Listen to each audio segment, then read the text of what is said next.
Kita panjatkan kehadirat Allah Subhanahu wa Ta'ala atas segala karunia dan juga kucuran rahmatnya kepada kita semua, hingga sampai di pagi hari ini kita kembali diberikan kesempatan, diberikan kemudahan untuk melaksanakan ibadah sholat subuh berjamaah. Kemudian kita lanjutkan dengan duduk dalam satu majelis untuk mengkaji dan mentadabburi ayat-ayat Allah Subhanahu wa Ta'ala.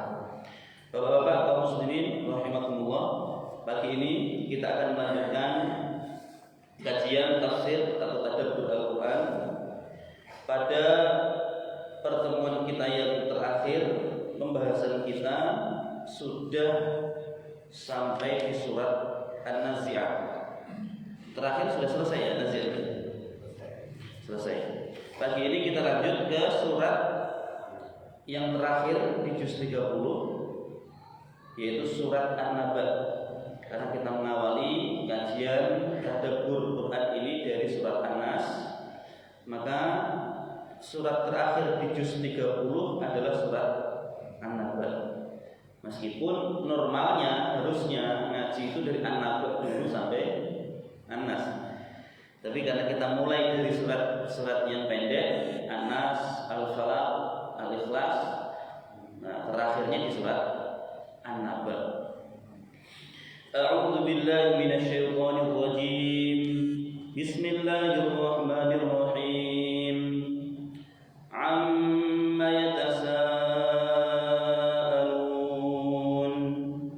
'anil naba'il 'adzim alladzi hum fihi mukhtalifun. Kalla saya'lamun, thumma kalla saya'lamun. Alam naj'alil arda mihada wal jibala awtada wa khalaqnakum azwaja wa ja'alna nawmakum subata wa ja'alna al-layla libasa wa ja'alna an-nahara ma'asha wa banayna fawqakum sab'an shidada wa ja'alna sirajan wahhaja wa anzalna minal mu'sirati ma'an thajjaja linukhrija bihi habban wa nabatan wa jannatin alfafa. Inna yawmal fasli kana miqata yawma yunfakhu fis suri fatatuna afwaja wa futihatis samaa'u fakanat abwaba wa suyyiratil jibalu fakanat saraba. Allahumma rahmna bil Qur'an. Ayat ke-20. Nanti surat An-Naba ini terdiri dari 40 ayat. Yang tadi kita baca baru ayat 1 sampai ayat ke-20. Suratun Naba, surat An-Naba. Makkiyatun, surat ini termasuk kelompok kategori surat Makkiyah. Makkiyah artinya surat ini diturunkan oleh Allah Subhanahu wa Ta'ala kepada Nabi Muhammad sallallahu alaihi wasallam sebelum beliau hijrah ke kota Madinah. Wahia, dan surat ini arba'una ayatan, terdiri dari 40 ayat. Ada yang hafal surat An-Naba? Nah, biasanya satu pencapaian yang luar biasa bagi anak-anak kita ketika hafalannya sudah sampai di surat An-Naba.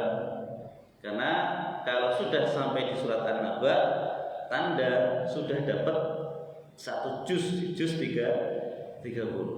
Dan anak-anak itu biasanya lebih hafal surat An-Naba dibanding surat An-Nazi'at atau At-Takwir biasanya. Karena memang ini mudah untuk dihafal insyaallah ya, 40 ayat. Baik, bismillahirrahmanirrahim. Surat An-Naba.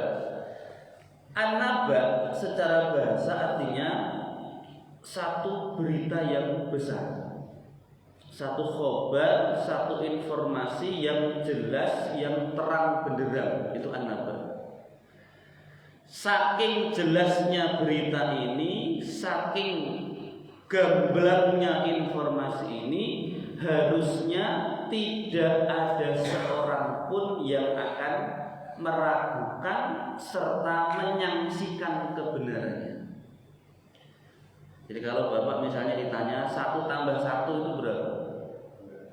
2. 1 tambah 1 sama dengan 2. Ini adalah informasi yang diketahui oleh semua orang harusnya. Anak kecil tahu, orang dewasa tahu, profesor tahu, anak yang hanya lulusan SD juga tahu. 1 tambah 1 itu jelas 2. Ini ngomongin matematika ya. Tapi kalau ngomongin rumah tangga, 1 tambah 1 bisa berapa? Bisa 0. Bapak punya istri 1, pengen 1 lagi, malah nggak jadi semuanya. Jadi 0.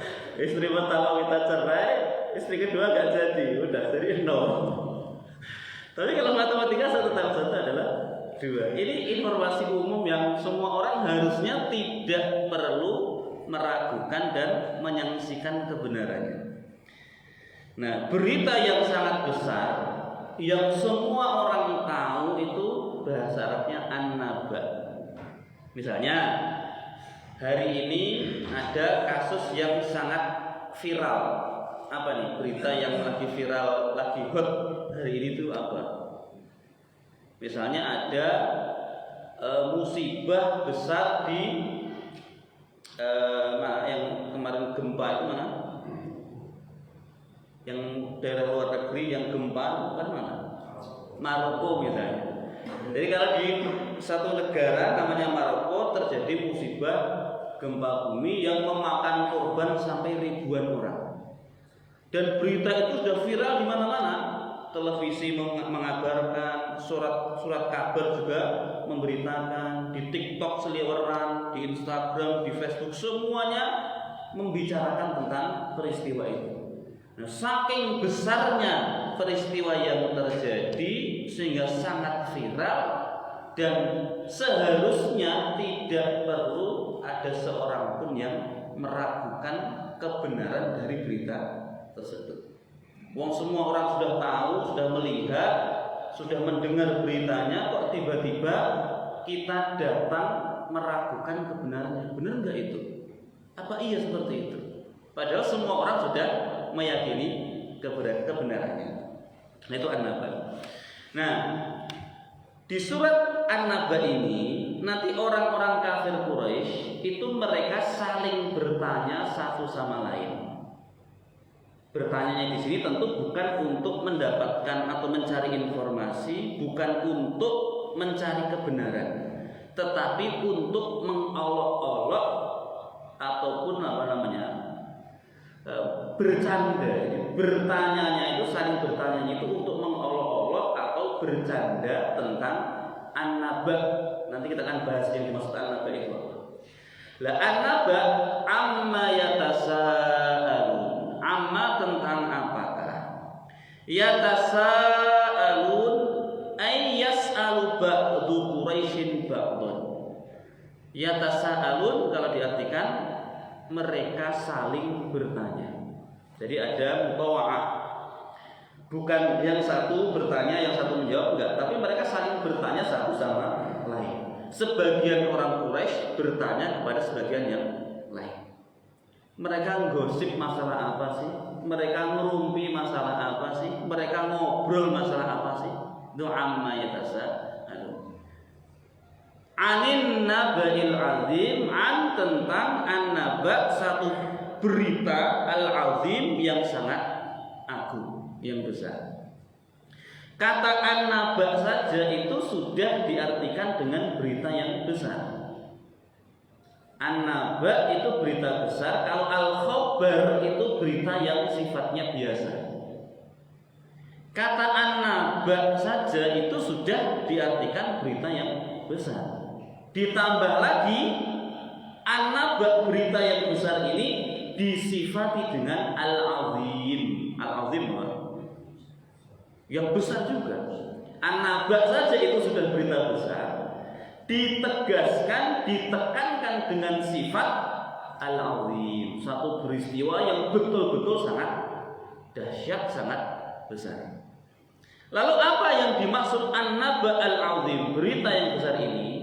Nah, para ulama kemudian menjelaskan, di antara yang dimaksud dengan an-naba al-azim, satu peristiwa yang diingkari oleh mereka, yang diperselisihkan oleh mereka adalah risalatu Muhammadin sallallahu alaihi wasallam, kerasulan seorang Muhammad sallallahu alaihi wasallam. Mereka orang-orang Quraisy mengingkari, kok ada salah satu dari kami yang selama ini hidup di tengah kami tiba-tiba ngaku sebagai nabi, ngaku sebagai rasul. Ini yang diingkari oleh mereka. Awalnya di tengah-tengah mereka kan nggak ada nabi kan. Setelah misalnya Nabi Muhammad lahir, di masa kecil Nabi Muhammad sudah ada nabi yang diutus atau belum? Nabi sebelum Nabi Muhammad itu Nabi siapa? Nabi Isa alaihissalam. Dan Nabi Isa kan sudah diangkat ke langit kan. Kemudian terjadi masa namanya masa fatrah, masa kekosongan, satu masa di mana nggak ada nabi yang diutus. Maka ketika Nabi Muhammad belum lahir, di tengah-tengah mereka itu nggak ada nabi. Terus lahirlah Nabi Muhammad SAW pada tanggal 12 Rabiul Awal tahun Gajah. Semua ulama sepakat bahwa Nabi itu lahir pada bulan Rabiul Awal. Yang berbeda itu adalah mengenai tanggal lahirnya. Yang masyhur beliau lahir pada tanggal 12. Yang semua orang tahu lah ya, masyhur, dan ini menurut jumhur mayoritas ulama lahir pada tanggal 12. Tapi sebagian yang lain ada yang berpendapat Nabi itu lahirnya bukan pada tanggal 12, melainkan tanggal berapa? 9. Nah ini biasa saja ya. Ada yang menyikapi berlebihan. 12 Rabiul Awal itu bukan lahirnya Nabi. Ya ini kan pendapat sebagian saja. Tapi mayoritas berpendapat beliau lahir tanggal 12 Rabiul Awal. Kemudian sebagian yang lain berpendapat beliau lahir tanggal 9 Rabiul Awal. Kalau Bapak beli buku sejarah Nabi, Sirah Nabawiyah yang ada di toko-toko buku ya, yang sudah diterjemahkan, judulnya Ar-Rahiqul Makhtum, itu versi bahasa Arabnya.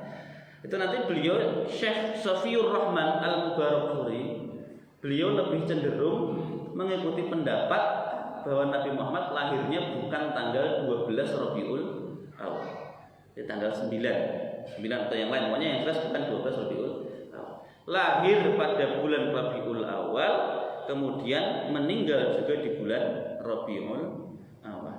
Nah, jadi meninggalnya Nabi juga di bulan Rabiul Awal. Nah, makanya bulan Rabiul Awal itu bulan kelahiran Nabi dan bulan apa?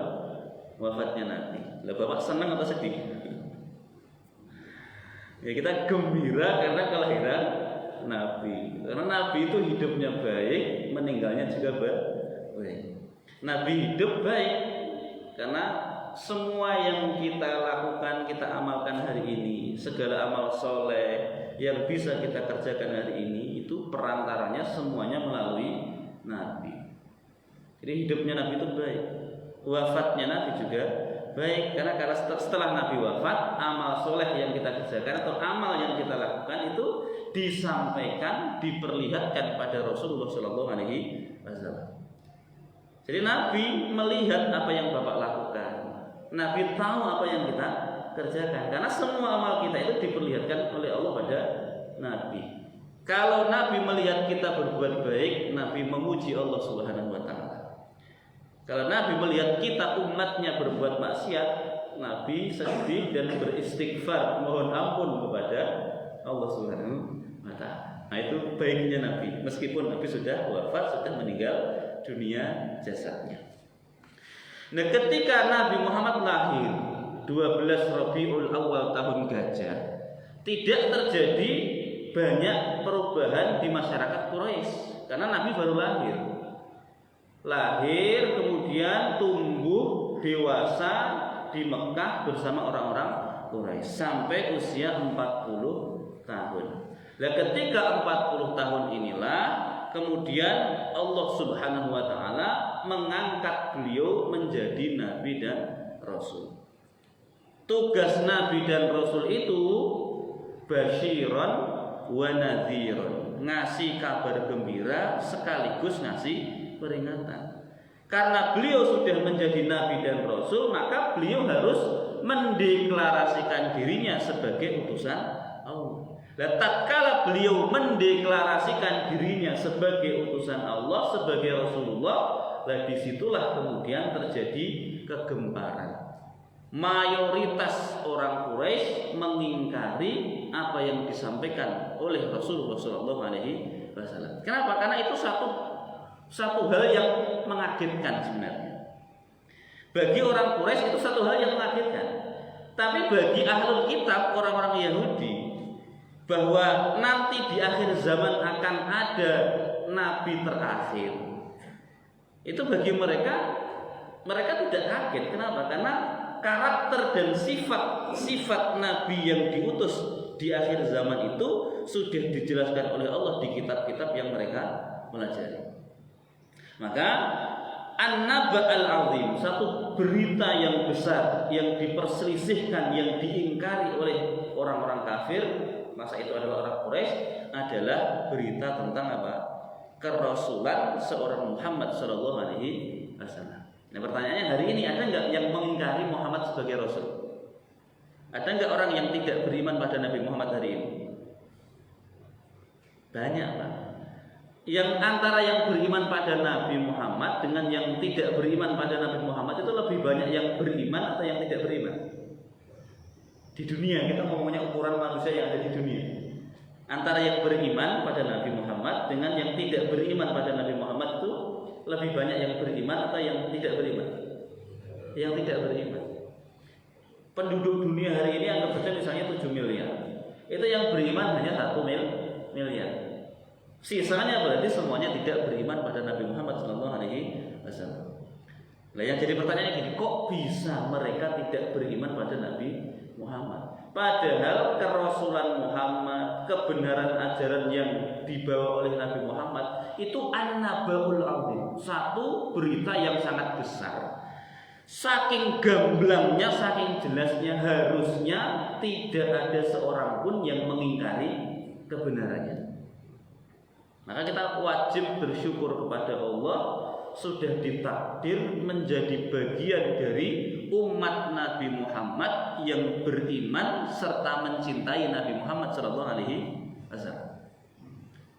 Jadi Bapak ini ya kita semua ya harus bersyukur kita ditakdir oleh Allah jadi bagian dari umat Nabi Muhammad. Meskipun kita nggak pernah melihat wajah Nabi, nggak pernah duduk di majelisnya Nabi, nggak pernah ketemu Nabi, tapi kita ditakdir jadi bagian dari umat Nabi Muhammad dan kita tetap mencintai Nabi meskipun tidak pernah melihatnya.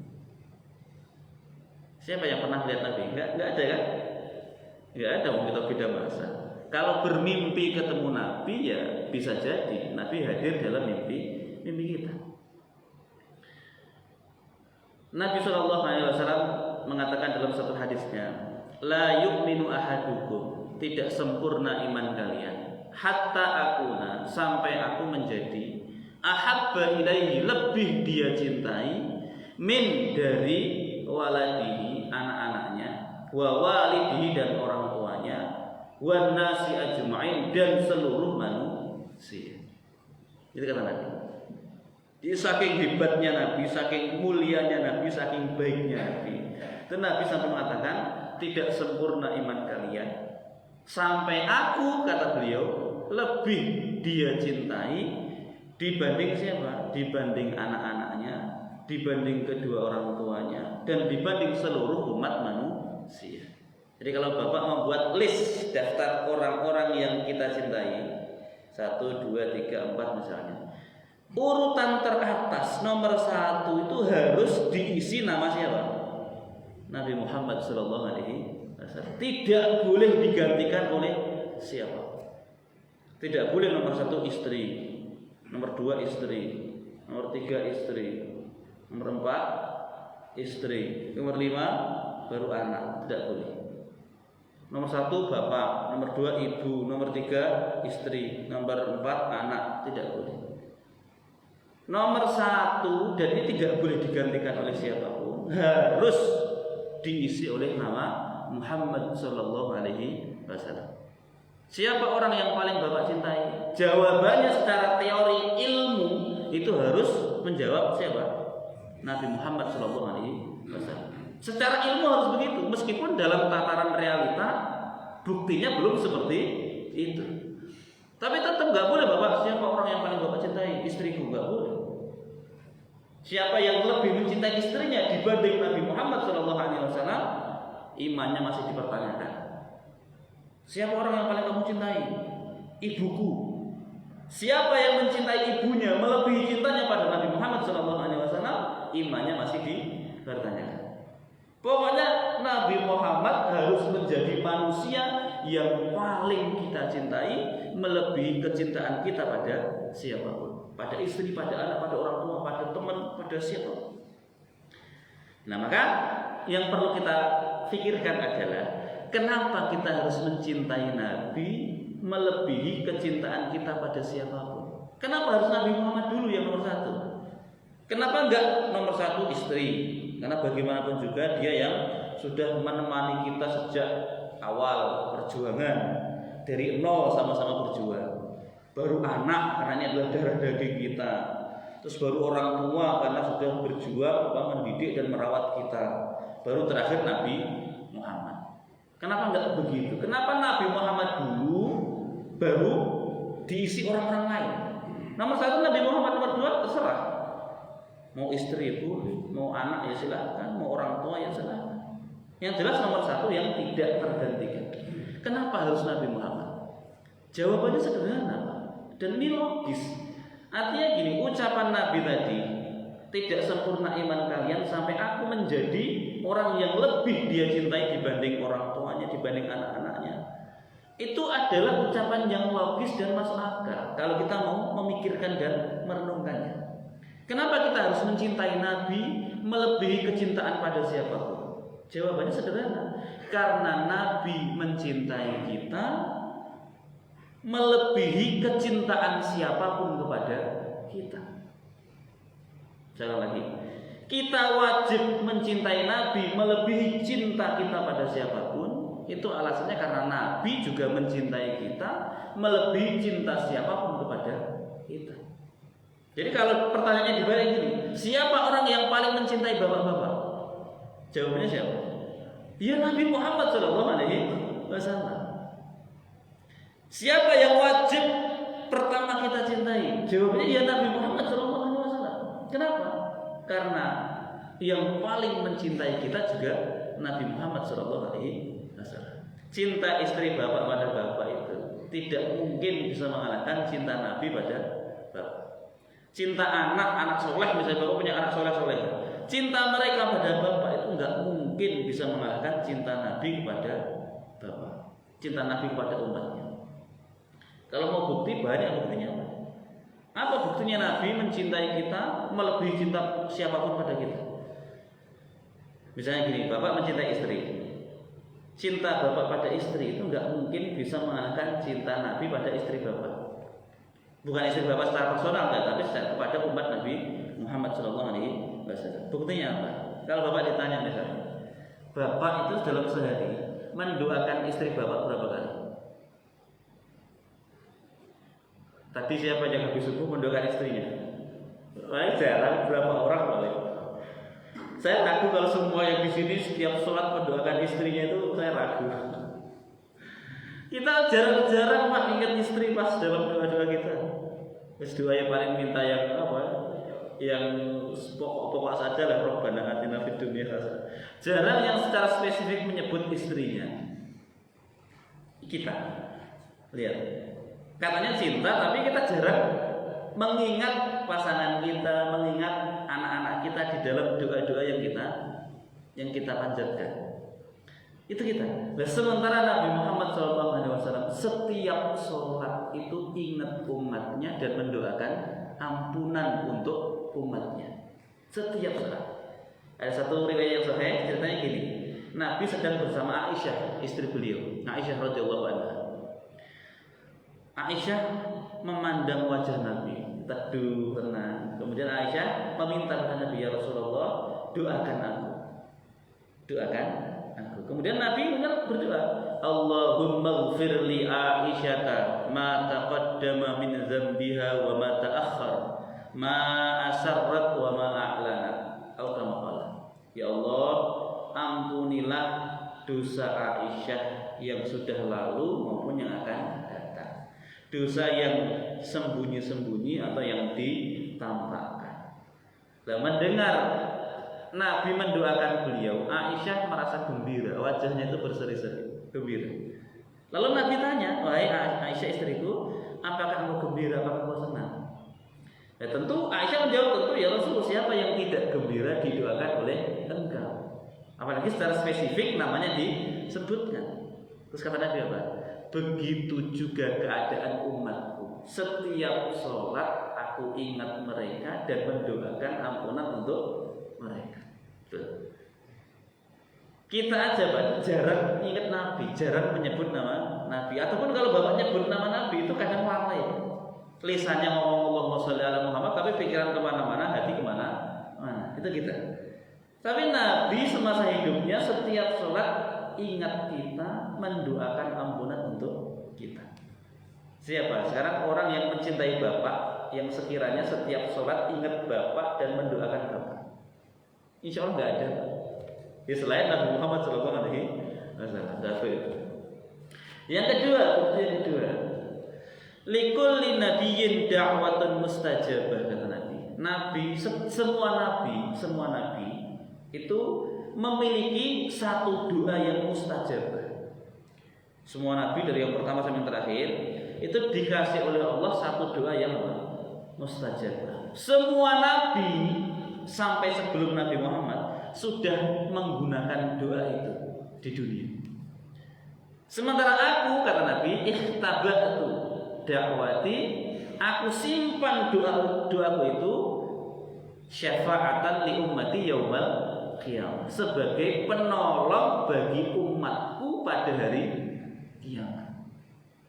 Coba, Bapak misalnya gini, contoh saja biar nanti Bapak tahu betapa mulianya, betapa sayangnya Nabi Muhammad pada kita. Misalnya Bapak dikasih tahu, Pak, Bapak ini punya satu doa yang mustajabah, sudah pasti diijabah oleh Allah Subhanahu wa Ta'ala, tapi cuma sekali.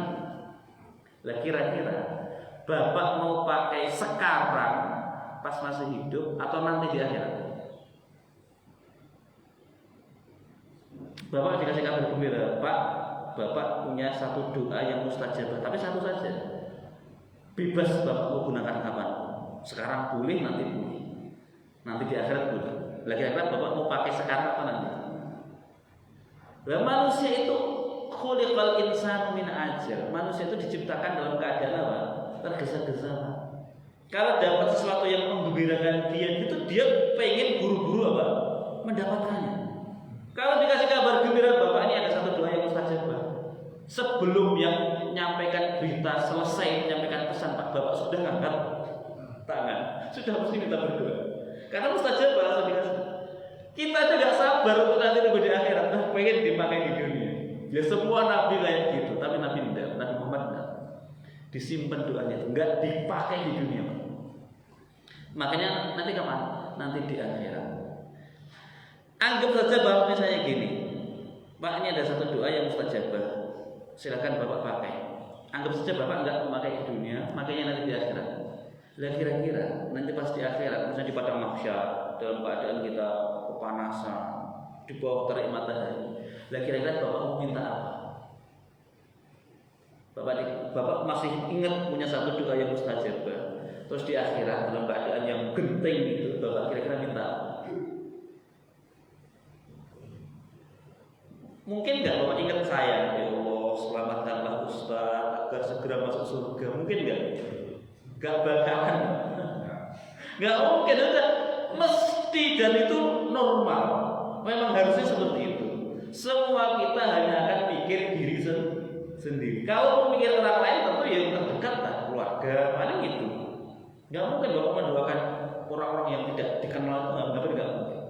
Kalau Bapak punya doa yang mustajab dan Bapak pakainya di akhirat, itu paling banter Bapak minta, ya Allah masukkan aku dan keluargaku ke dalam surga. Paling itu sudah. Dan itu normal kan, dalam keadaan yang genting, yang menakutkan, terus kita berdoa meminta keselamatan kepada Allah, itu normal. Tapi tidak demikian dengan Nabi Muhammad SAW. Doa yang tadi disimpan di akhirat itu dipakai Nabi bukan untuk kepentingan dirinya sendiri, melainkan untuk kepentingan umatnya. Tuh. Kurang bangga apa kita punya Nabi sehebat beliau. Kurang kurang bangga apa kita punya Nabi secinta itu kepada umatnya. Memang boleh secinta itu kepada umat. Ya Nabi kita saja. Ya Nabi yang lain nggak kayak gitu. Nabi kita saja. Nanti kita mau nyebrang sirat. Kalau Bapak mau nyebrang sirat, misalnya Bapak bisa berdoa. Bapak doa. Nyebrang jembatan itu bawahnya neraka jahanam. Bapak mau nyebrang. Bapak masih ada waktu untuk berdoa. Kira-kira mau doa. Nggak mungkin Bapak, ya Allah selamatkan ustadku supaya bisa melewati sini. Enggak mungkin Bapak. Paling banter, ya Allah selamatkan aku supaya bisa nyebrang jembatan ini. Paling banter ya diri sendiri. Tapi Nabi ketika mau nyebrang sirat Pak, doanya Pak, Allahumma sallim ummati sallim ummati. Ya Allah selamatkan umatku, selamatkan umatku. Coba, enggak ada nabi lain yang kayak Nabi Muhammad, itu enggak ada. Itu bukti kalau cinta Nabi pada umatnya itu tidak hanya berhenti di dunia, bahkan nanti sampai di akhirat pun Nabi masih ngurusin dan mikir umatnya. Allahumma sallim ummati sallim ummati. Bahkan nanti ketika Nabi sudah masuk surga sekalipun, beliau tidak pernah melupakan umatnya. Nah, kita yang sering melupakan Nabi kita.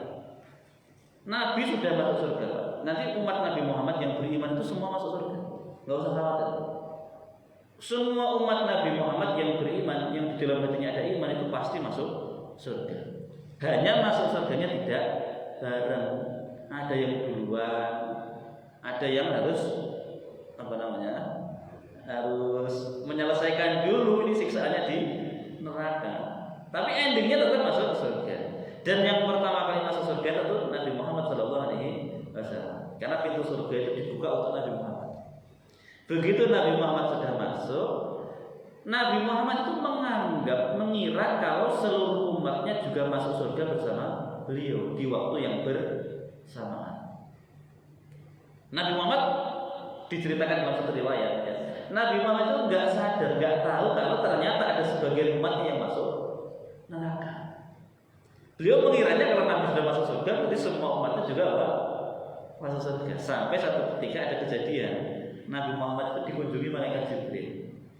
Kemudian malaikat Jibril menyampaikan salam dan menyampaikan titipan salam dari umat Nabi. Nabi Muhammad saja nggak heran, loh. Kok ada umatku yang titip salam untukku melalui engkau Jibril? Harusnya kan nggak perlu titip. Kalau mereka semua di surga, aku di surga, harusnya mereka bisa menyampaikan salam secara langsung. Ngapain pakai titip-titip segala? Nah, terus kemudian malaikat Jibril cerita, Muhammad, sebenarnya masih ada sebagian umatmu yang masuk neraka. Ada sebagian umatmu yang masih berada di neraka. Nabi langsung, ya Allah, kalau boleh digambarkan Nabi itu sedih. nangis. Padahal di surga itu nggak ada kesedihan. Dan Nabi bilang sedih di surga. Langsung Nabi Muhammad bergegas ingin menghadap Allah Subhanahu Wa Taala. Di satu makom, satu kedudukan yang tidak bisa dicapai oleh siapapun. Begitu Nabi mau bergegas, dicegat oleh malaikat. Kemana Muhammad? Kata Nabi, aku pengen menghadap Allah. Oh, nggak bisa. Tidak ada manusia manapun yang bisa melewati batas ini.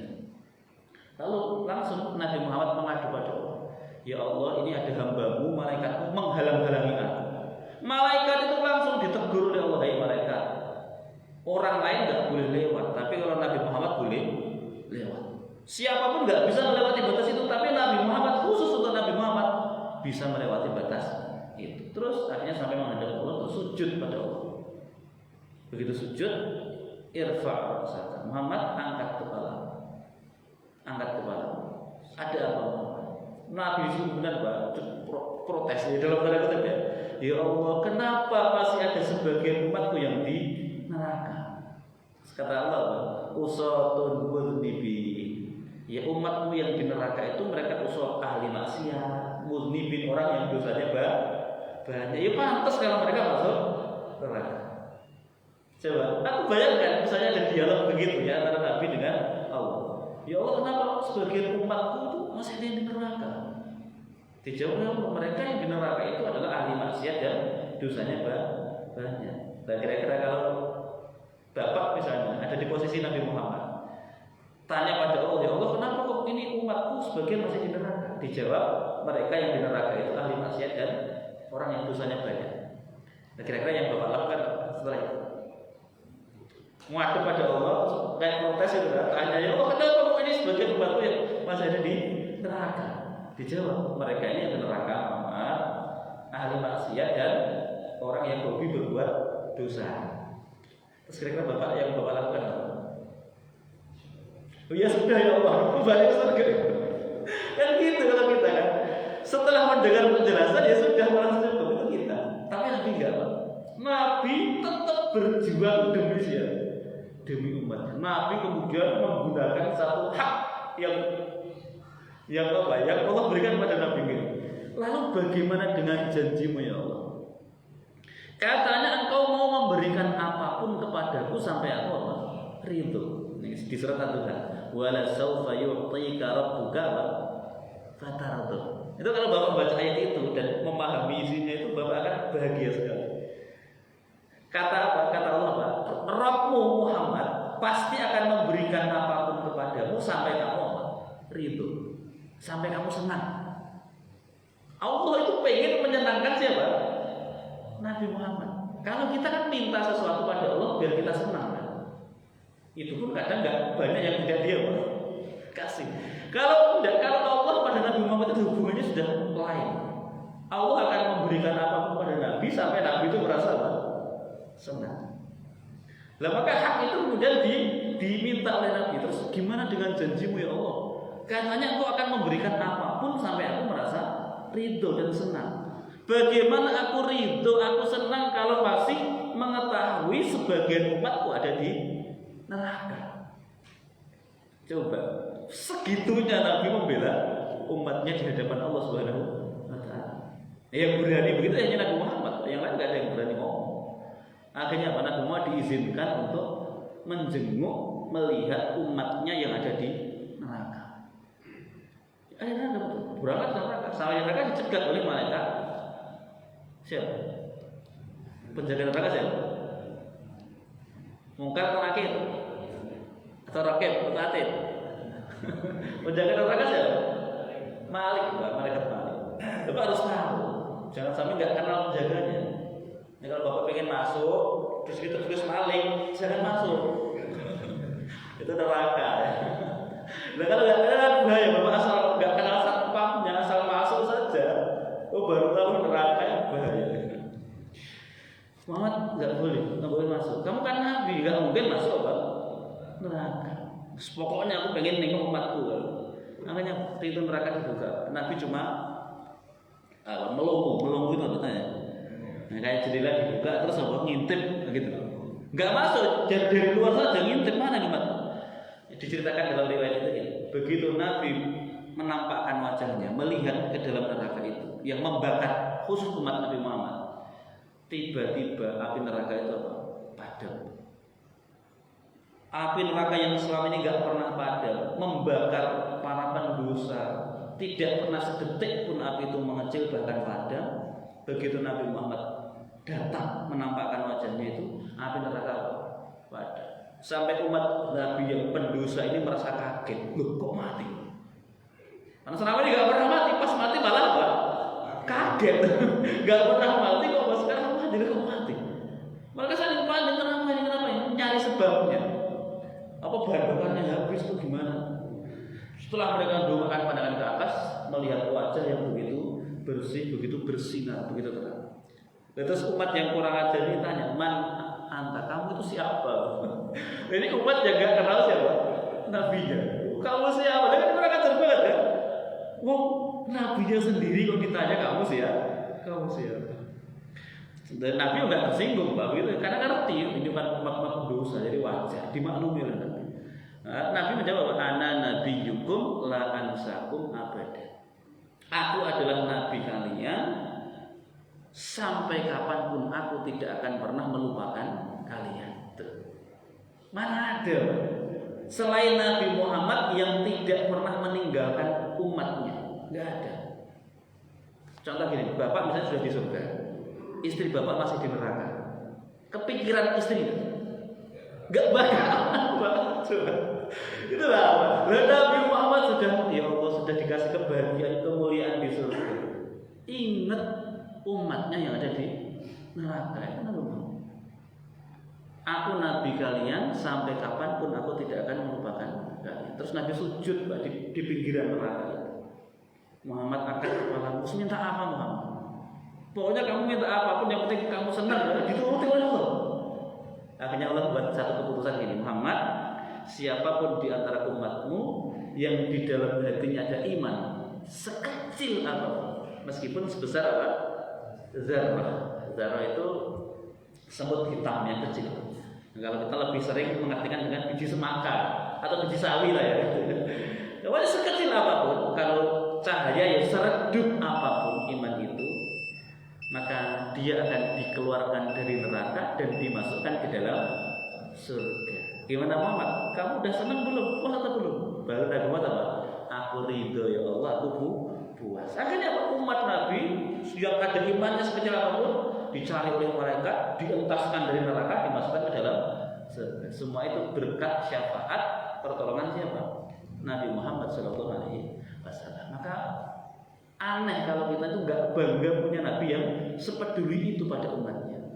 Nah kalau kita kenal Nabi Muhammad itu, kita masih akan semakin apa? Cinta pada Nabi Muhammad SAW. Lah punya Nabi, ada orang seperti itu diutus untuk menjadi Nabi dan Rasul. Kok yo ada yang tidak mempercayainya, kok yo ada yang mengingkarinya. Itu anin nabail azim alladzi hum fihi mukhtalifun. Maka tunjukkan rasa cinta kita pada Nabi Muhammad SAW. Di antara bukti atau tanda kalau kita mencintai Nabi adalah dengan memperbanyak membaca sholawat pada Nabi SAW. Bapak sholawat itu jangan hanya pas sholat saja. Jangan hanya pas asyhadu an la ilaha illallah wa asyhadu anna Muhammadar Rasulullah, Allahumma sholli ala Muhammad. Jangan hanya itu. Di luar sholat pun harus sering-sering dan banyak membaca sholawat. Sholawat itu doa. Satu-satunya ibadah yang tidak mungkin ditolak oleh Allah itu adalah sholawat. Sholawat itu kan Allahumma sholli ala Muhammad atau Allahumma sholli ala Sayyidina Muhammad. Itu artinya apa? Kalau Bapak baca sholawat Allahumma sholli ala Muhammad itu apa? Allahumma ya Allah sholli, limpahkanlah sholawat ala atas Muhammad Nabi Muhammad. Itu kan isinya doa. Jadi sholawat itu doa. Satu-satunya doa yang pasti langsung dikabul oleh Allah itu adalah apa? Sholawat. Kalau Bapak doanya berupa sholawat, itu nggak mungkin ditolak oleh Allah Subhanahu wa Ta'ala. Kalau Bapak doa Allahumma ya Allah turunkanlah hujan emas dari langit, dikabul apa enggak? Coba aja, mesti nggak akan dikasih. Buru-buru hujan emas, hujan air saja berbulan-bulan kita nggak dikasih. Tapi kalau Allahumma ya Allah limpahkanlah sholawat pada Nabi Muhammad, dikabul Karena Allah sudah menegaskan innallaha wa malaikatahu yusholluna 'alan Allah dan para malaikat itu senantiasa bersolawat atas Nabi Muhammad. Bapak enggak minta pun Allah sudah bersolawat, apalagi kalau Bapak minta. Itulah makna kenapa ulama mengatakan apa? Satu-satunya doa, satu-satunya ibadah yang tidak mungkin ditolak oleh Allah itu adalah apa? Sholawat. Sudah pasti dikasih oleh Allah.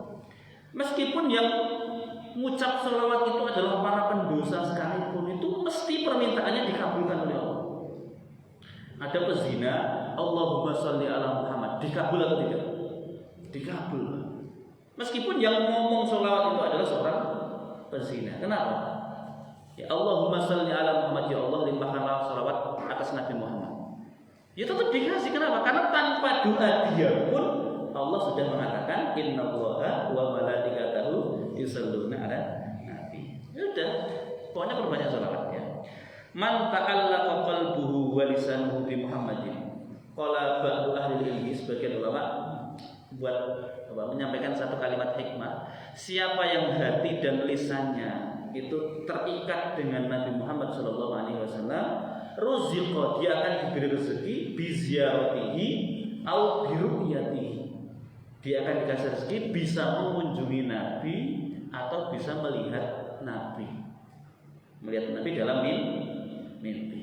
Jadi kalau Bapak ini sering baca selawat, hati juga ingat Nabi Muhammad, insya Allah akan diberi rezeki bisa mengunjungi Nabi, bisa berziarah ke Madinah Al-Munawwarah. Ya dengan cara yang Allah kehendaki. Allah punya sekian banyak cara untuk menyampaikan kita bisa berkunjung pada Nabi Muhammad SAW. Duit itu nomor sekian. Yang lebih penting itu adalah bagaimana kita menumbuhkan kerinduan pada Nabi Muhammad SAW. Kalau Bapak sudah rindu serindu-rindunya pada Nabi Muhammad, pasti akan dikasih salah satu dari dua tadi. Bapak akan diberi kesempatan untuk mengunjungi Nabi di Madinah, atau kalau nggak bisa ke sana, Nabi yang kesini hadir dalam mimpi kita. Nah itu kata sebagian orang. Ya. Kayak kalau kita rindu pada anak kita misalnya, sudah lama kita nggak ketemu karena beda pulau, beda negara misalnya, sudah lama nggak komunikasi, kita rindu pada anak kita. Saking rindunya itu sampai ke bawah mimpi. Nah, pada Nabi juga harusnya bisa seperti itu. Ya, jadi siapa yang bisa merindukan Nabi dengan kerinduan yang mendalam, lisannya tidak putus menyebut nama Nabi, berselawat kepada Nabi Muhammad, akan dikasih rezeki bisa mengunjungi Nabi, sowan ke sana ke Madinah. Atau kalau tetap nggak bisa ke sana, Nabi yang kesini hadir dalam mimpi kita. Itu ya. Jadi an-naba al-azim, berita besar, berita dahsyat yang diingkari oleh mereka, yang diperselisihkan oleh sesama mereka. Yang pertama adalah apa? Risalah atau kerasulan seorang Muhammad SAW. Nanti masih ada yang kedua, masih ada yang ketiga. Insya Allah kita sambung di pertemuan yang akan datang. Baik, wallahu a'lam bishawab. Sampai di sini. Sebelum kita akhiri, jika ada pertanyaan, waktu dan kesempatan dipersilakan.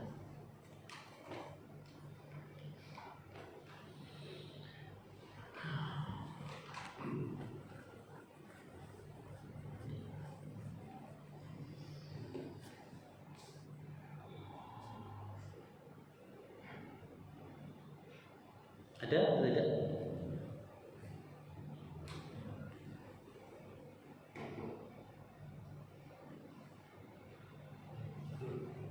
Cukup? Aman ya? Baik, pokoknya di bulan-bulan yang mulia ini, bulan Rabiul Awal, perbanyak sholawat. Yang perbanyak baca sholawat sampai nanti kita bisa mengunjungi Nabi atau dikunjungi oleh Nabi Sallallahu Alaihi Wasallam. Baik, kita tutup dengan doa kafaratul majelis. Subhanakallahumma wa bihamdika, asyhadu an la ilaha illa anta, astaghfiruka wa atubu ilaik. Assalamualaikum warahmatullahi wabarakatuh.